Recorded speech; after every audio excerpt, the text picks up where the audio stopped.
No verão de 1977, a cidade de Nova York passava por um período conturbado. O calor e o clima abafado eram insuportáveis durante o dia, e os apagões tornavam as noites ainda mais longas e árduas. Nas ruas, uma pessoa misteriosa passava o seu tempo caçando jovens casais, munido de um .44 e destilando suas motivações no qual ninguém conseguia compreender. A mídia da época o chamava de o filho de Sam. E por mais que a polícia estivesse seguindo seu rastro, parecia que ele sempre estava um passo à frente. Bem-vindos mais uma vez ao Narrativa no Ar. Eu sou o Bonfim e estou aqui depois de um breve período de hiato para dar continuidade ao canal, e hoje nós vamos falar sobre o caso do filho de Sam. Eu estou aí numa transição de horários, né? Troquei de trabalho recentemente, estou trabalhando agora na noite. Tá sendo um processo aí bem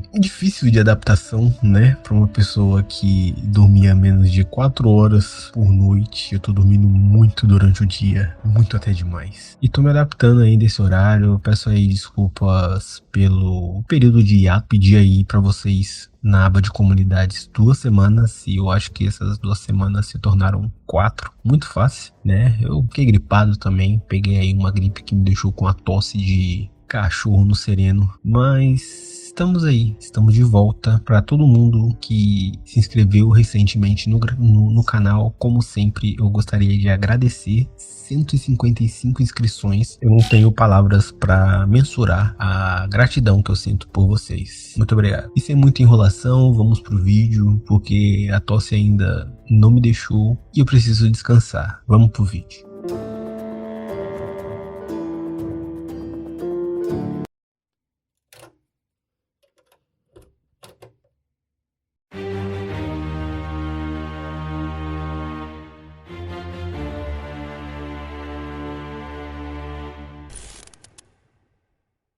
Na noite de 24 de dezembro de 1975, uma mulher hispânica, que aqui iremos chamar de Jane Doe, saía de uma loja de conveniências em Co-op City, no Bronx. Enquanto caminhava pela calçada, um homem a aborda e utiliza uma ferramenta pérfuro-cortante em suas costas. Jane começa a gritar, assustada, fazendo com que o homem fugisse correndo. Ainda naquela noite, Michelle Foreman, uma jovem estudante da Truman High School, atravessava uma ponte de pedestres próximo ao Dracer Loop, ainda em Co-op City, a caminho para casa. Durante sua caminhada, ela foi abordada por um homem que a atingiu 6 vezes na cabeça e no torso com um pérfuro cortante. Ela ficou gravemente ferida, mas conseguiu combater o agressor e fugir em disparada, conseguindo chegar no prédio onde morava com seus pais. Michelle desmaiou no saguão do prédio devido à perda de líquido vermelho, até que um vizinho a encontrou, levando-a às pressas para o hospital, onde ficou internada por 7 dias devido aos ferimentos. Tanto Jane quanto Michelle Foreman sobreviveram aos eventos aterradores. Investigações foram realizadas, porém os casos foram tratados como isolados e as autoridades não tinham um suspeito significativo. Por volta da 1h10 da madrugada de 29 de julho de 1976, no bairro de Pelham Bay, acho que é assim que fala, Dona Lauria, técnica de enfermagem de 18 anos, e Jody Valente, de 19 anos, enfermeira, estavam sentadas no carro de Jody conversando em frente à casa de Lauria, após voltarem de uma discoteca. De repente, um homem se aproxima às pressas do veículo, sacando um .44 de um saco de papel e disparando 3 vezes contra elas. Donna teve sua vida ceifada de imediato ao ser atingida. Jody, por sua vez, foi atingida na coxa, porém sobreviveu. Após ser socorrida, Jody descreveu para os investigadores que o atirador era um homem caucasiano, de cerca de 30 anos, cabelo curto e escuro. Mike Lauria, pai de Donna, relatou ter visto um homem semelhante em um carro amarelo próximo ao local horas antes. Testemunhas também mencionaram tal veículo para as autoridades, dizendo que o mesmo circulava pelos arredores horas antes do ocorrido. Tal evento marcaria o início de uma série de crimes que atormentariam Nova York pelos próximos 13 meses. Dona Lauria fora descrita por amigos e familiares como uma jovem dedicada, altruísta e gentil. Ela trabalhava na Empire State Ambulance Service e tinha o sonho de se tornar paramédica, motivada por suas próprias experiências pessoais. Jodie expressou em entrevistas posteriores sentir muito pelo futuro interrompido da amiga, que tinha muito a conquistar. Na madrugada de 3 de outubro daquele mesmo ano, por volta da 1 da madrugada, Carl Denaro, de 20 anos, e Rosemary Kennan, de 18 anos, saíram de um bar aos arredores de Bonnie Park, no Queens. Carl estacionou seu Fusca vermelho próximo a uma área residencial e os dois conversavam, quando de repente houve-se vários disparos e as janelas do carro foram estilhaçadas. Carl foi atingido na parte de trás da cabeça por um ponto .44, ficando gravemente ferido. Rosemary, por sua vez, teve ferimentos leves advindos dos estilhaços, mas ambos conseguiram sair do local e pedir ajuda quando voltaram ao bar. Carl fora socorrido de imediato, tendo que implantar uma placa de metal em seu crânio devido aos ferimentos. De início, o casal não percebeu que haviam sido alvos de um perseguidor. A polícia encontrou no local os projéteis, porém não conseguiram identificar qual modelo de funcional fora utilizado. Logo de cara, os investigadores não associaram o evento com o ocorrido no dia 29 de julho, já que ambos os casos aconteceram em bairros diferentes e as investigações estavam sob jurisdições distintas. Além do mais, tanto Carl quanto Rosemary sobreviveram, o que fez com que o caso fosse tratado como isolado. Depois,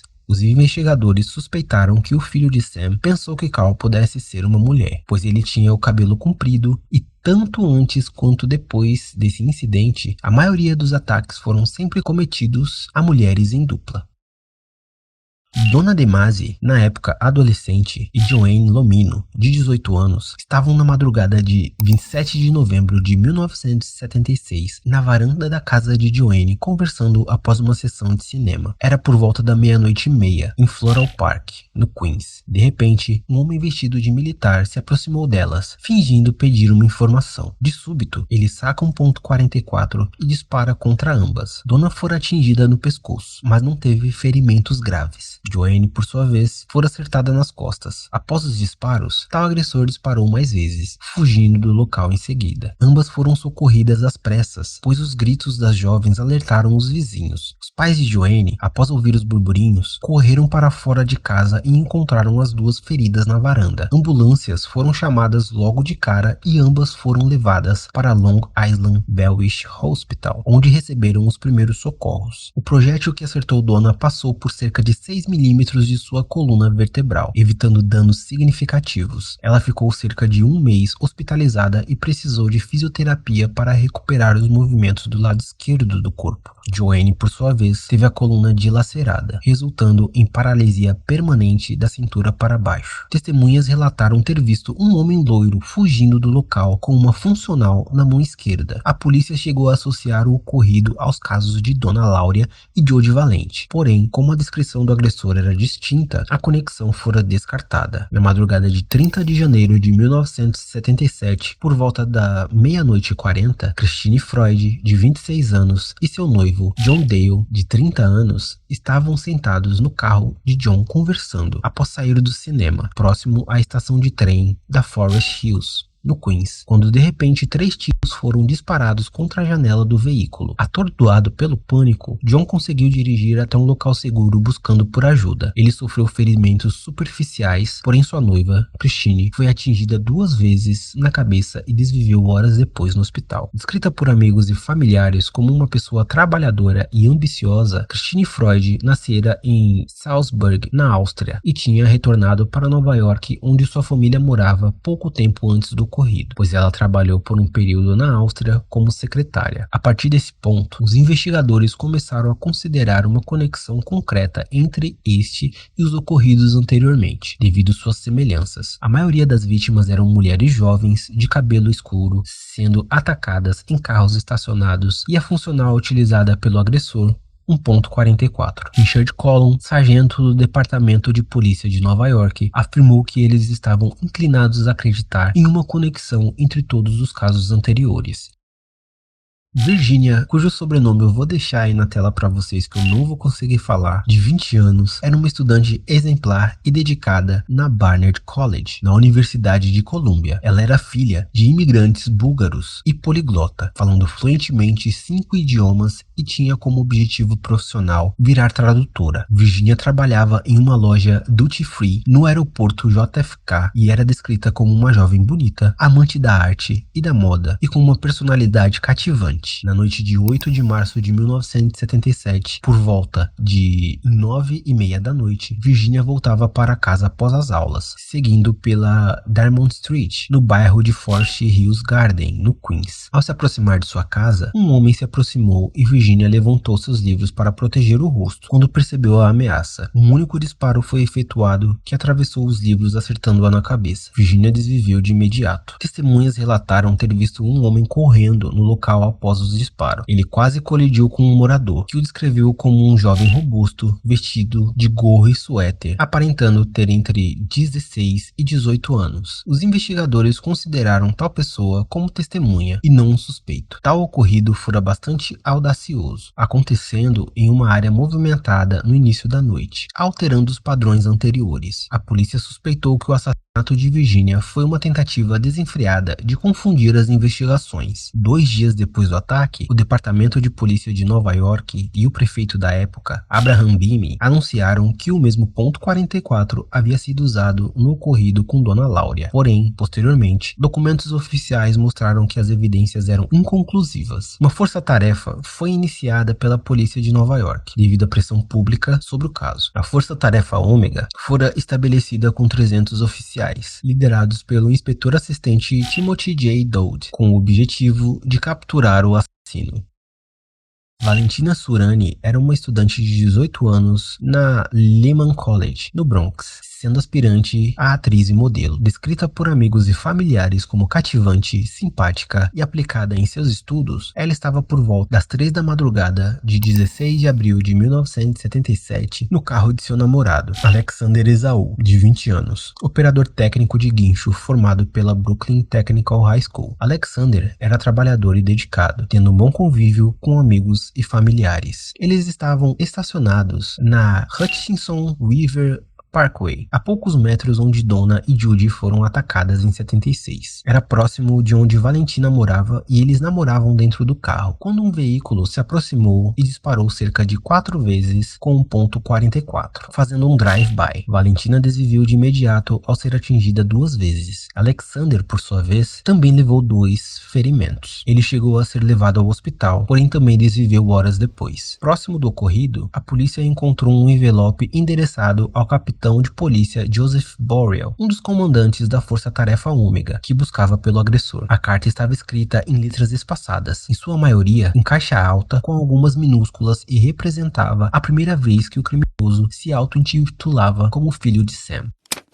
Estou profundamente ferido por você me chamar de odiador de mulheres. Eu não sou, mas sou um monstro. Eu sou o filho de Sam. Quando o pai Sam fica bêbado, ele se torna mau. Ele bate na mamãe Sam. Às vezes, ele me amarra no fundo de casa. Outras vezes, ele me tranca na garagem. Para a polícia de Nova York, digam que fiquem tranquilos, durmam e aproveitem a vida. Eu sei que a polícia vai me procurar, com cautela, como fazem com os criminosos. Mas eu sou o filho de Sam. Tal carta transpareceria para os investigadores que o sujeito teria traços de psicose ou comportamento paranoico. O Departamento de Polícia de Nova York solicitou o auxílio de psiquiatras forenses e profissionais do FBI, desenvolvendo um perfil psicológico detalhado do filho de Sam. Como possivelmente ele acompanhava as investigações da mídia local, surgiu a suspeita de que ele poderia morar aos arredores onde os assassinatos foram realizados. A presença da escrita aumentou o senso de urgência dos investigadores, que passaram a monitorar mais de 1 milhão de donos de funcionais .44 em Nova York e aos arredores. Também conectou uma continuidade entre os casos anteriores, algo que era apenas sugerido pela investigação, já que tal escrita havia o trecho: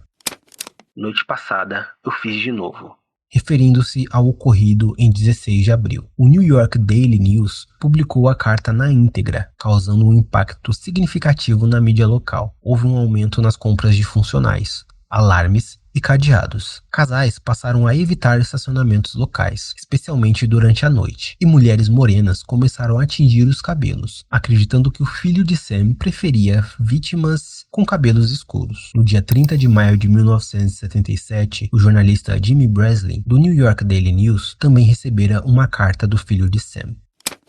JB, só estou escrevendo para dizer que agradeço seu interesse nesses recentes e horríveis assassinatos com ponto 44. Também quero dizer que leio sua coluna diariamente e a acho muito informativa. Lembre-se da senhora Lauria, no Sangue e Esgoto, Criação de Sam. Por favor, diga aos policiais que, se eu juntar dinheiro depois de me pegarem, prometo comprar um par de sapatos novos para cada um deles.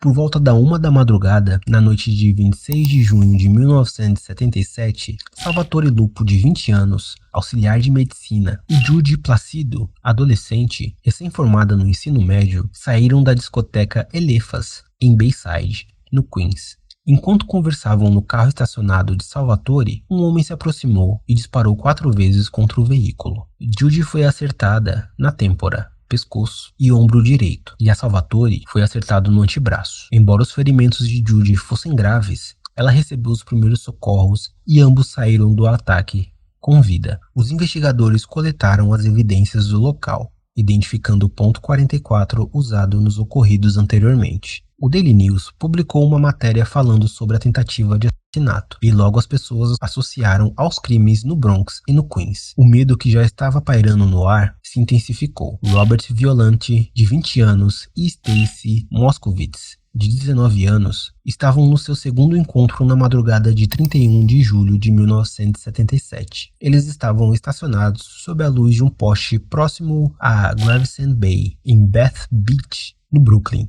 Enquanto namoravam, Stacy percebeu uma figura escondida entre os carros próximos de onde estavam. Ela ficou nervosa e cochichou para Robert que o filho de Sam poderia estar ali. Eles decidiram permanecer observando por mais um tempo, até que ouviram um zumbido e o vidro da janela estourou. Stacy foi atingida na cabeça, já Robert sofreu 2 disparos no rosto. Mesmo com ferimentos graves, ele segurou a buzina e saiu do carro gritando por socorro. Os dois foram levados às pressas para o King's County Hospital. Robert perdeu o olho esquerdo, ficando com apenas 20% da visão do olho direito. Já Stacy desviveu 39 horas após o ataque. Ela era secretária em uma empresa de calçados no Empire State Building. Stacy era descrita pelo namorado como uma pessoa vibrante e cheia de vida. Amigos se recordavam que ela se sentia insegura no que diz respeito ao filho de Sam, mencionando que estava com medo antes daquele encontro. Pouco antes daquele dia, Robert tinha conseguido uma oportunidade como modelo, e esse teria sido o motivo para que eles saíssem para comemorar. Tommy Zaino, na época com 19 anos, foi uma testemunha ocular, afirmando que o atirador disparou em menos de 4 segundos. Ele o descreveu como um homem alto, vestido com roupas escuras. Outra testemunha, chamada Cassilia Davis, passeava com o cachorro na hora, e disse ter visto um homem segurando algo meio escondido no casaco pouco antes dos disparos. Ela informou aos investigadores que viu tal homem retirando uma multa de carro estacionado perto de um hidrante, um Ford Galaxy amarelo. Cassilia, porém, iria às autoridades apenas 4 dias após o ocorrido, o que resultou em uma busca tardia para tal evidência. 10 dias depois, após as buscas detalhadas no banco de dados de multas de trânsito, os investigadores encontraram o ticket que batia com a descrição do carro informado por Cassilia. O Ford Galaxy, cor creme, tinha um registro em Yonkers, a 40 km de distância do Brooklyn, no endereço de David Berkowitz. James Justin, detetive de Nova York, contatou a polícia de Yonkers e a atendente mencionou que os vizinhos de David se incomodavam com as atitudes dele, inclusive por conta de disparos contra um dos cachorros de seu vizinho, Sam Carr, o que reforçava as ligações entre o suspeito e as cartas encaminhadas anteriormente. Mas quem era David Berkowitz? Richard David Falco nasceu em 1º de junho de 1953 no Bronx, Nova York. Ele foi adotado por Pearl e Nathan Berkowitz, ainda quando bebê, recebendo o nome David Richard Berkowitz. Entre seus 4 e 7 anos, seus pais o revelaram que ele era adotado, dizendo que sua mãe biológica havia desvivido durante o parto. Diz as fontes que nesse momento, David teve fortes sentimentos de culpa e abandono, mergulhando frequentemente David em estados emocionais de depressão e ansiedade. Durante o ensino médio, ele fora descrito como uma pessoa impulsiva e violenta, perturbando e desrespeitando tanto alunos quanto seus professores. Tímido, de poucos amigos e extremamente reservado, se recusava a interagir com as pessoas ao seu redor, o que fez com que se tornasse alvo de bullying. Quando era zombado pelos outros alunos, David revidava na base da agressão. Ainda na adolescência, ele passou a vagar pelas ruas, vandalizando e realizando pequenos furtos, apenas pela emoção de o fazer. Logo depois, começou a aplicar incêndios em locais e a maltratar animais. Em meados de 67, sua mãe adotiva perdera a vida devido a um câncer, o que fez com que David se isolasse ainda mais. Seu pai adotivo era distante emocionalmente dele. Não há registro do que diz respeito ao convívio dos dois. Com a chegada de uma nova madrasta, ele passou a se sentir ainda mais ressentido e isolado emocionalmente. Em meados de 71, ele ingressaria no exército, servindo no Fort Knox e na Coreia do Sul, se destacando como um atirador com excelência. Teve sua primeira experiência com ilícitos psicoativos durante o serviço, a fim de buscar controle emocional. Em meados de 74, ele descobriu que sua mãe biológica na realidade estava viva e que ele teria sido fruto de um relacionamento extraconjugal. Para os especialistas, esse teria sido o principal momento de ruptura, abalando sua identidade e agravando seus traumas emocionais. David voltaria para Nova York, onde ingressou na Bronx Community College, porém abandonou a faculdade pouco tempo depois. Foi taxista por um tempo em Co-op City, depois tipógrafo nos Correios e em Yonkers, porém sempre recluso e de pouca conversa. Era descrito por seus vizinhos como um homem solitário, meticuloso e de comportamento estranho, sempre visto com livros no que diz respeito ao ocultismo, crimes e satanismo. No dia 10 de agosto de 1977, equipes do Departamento da Polícia de Nova York e Yonkers cercaram o prédio onde David morava, montando vigilância durante o dia. Por volta das 10 da noite, ele sai de casa e entra em seu carro, que imediatamente é cercado pelo detetive John Falotico e o sargento William Gardella. Assim que o detetive pede para ele sair do veículo, David franze os lábios e responde sorrindo: "Bem, vocês me pegaram." No banco de trás do Ford Galaxy tinha um rifle, munição, mapas das cenas dos ataques e uma carta direcionada ao sargento Dowd, da força-tarefa que patrulhava a área do Bronx em busca do filho de Sam. Uma batida policial fora realizada dentro do apartamento, onde os investigadores encontraram gravuras relacionadas ao satanismo, anotações sobre incêndios e anotações indicando que o cachorro do vizinho Sam Carr, possuído por um demônio, ordenava que David realizasse os assassinatos.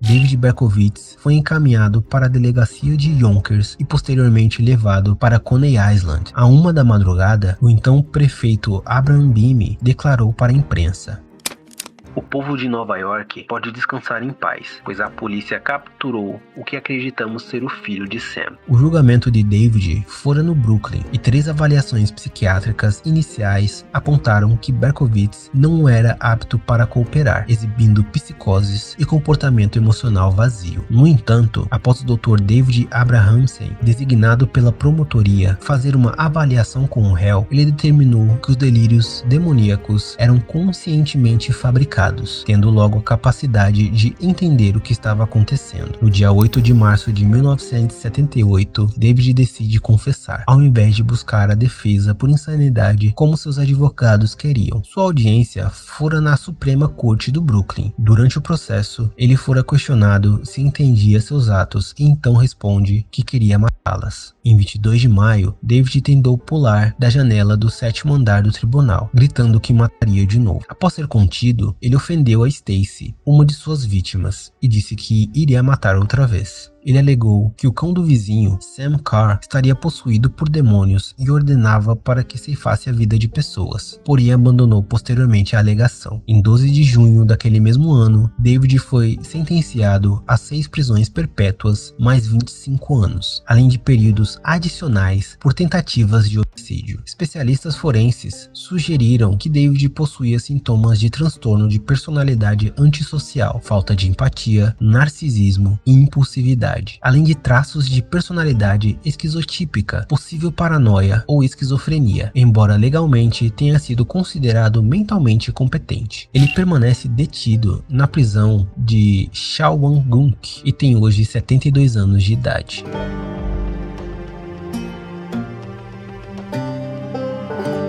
Em 1999, o longa Summer of Sam, dirigido por Spike Lee, retrata a época dos crimes em Nova York, focando na tensão pela vizinhança de David. Em 2021, a Netflix lançou o documentário The Sons of Sam, dirigido por Joshua Zeman, mostrando a investigação do jornalista Murray Terry, enquanto investigava a hipótese de que Berkowitz não teria agido sozinho e que poderia ter sido membro de uma seita obscura. Deixo também como indicação o livro de Murray Terry, The Ultimate Evil, que traz mais detalhes sobre a minissérie da Netflix.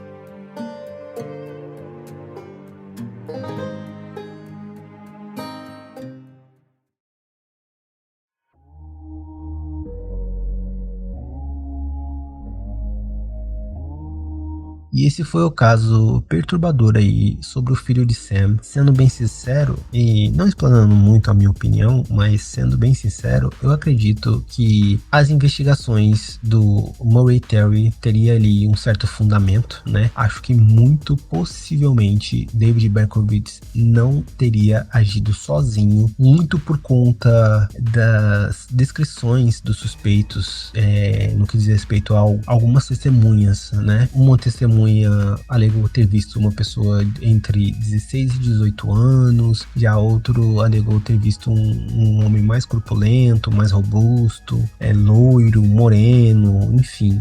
Eu acredito que tem ali o seu certo fundamento. De novo, eu agradeço muito aos novos inscritos. Eu peço humildemente para que, se você ainda não for inscrito aqui no canal, chegou aqui nesse vídeo de novo, chegou até aqui no final, se inscreva, deixa o seu gostei, verifica aí o sino de notificações e acompanha aqui a rotina do Narrativa no Ar, que eu estou voltando aí com a rotina quinzenal. Quero muito poder lançar vídeos semanalmente. Eu vou tentar fazer um esforço para trazer vídeos semanais. Do mais é isso. Muito obrigado a todos. Eu espero que vocês fiquem com as bênçãos de Jah e tchau.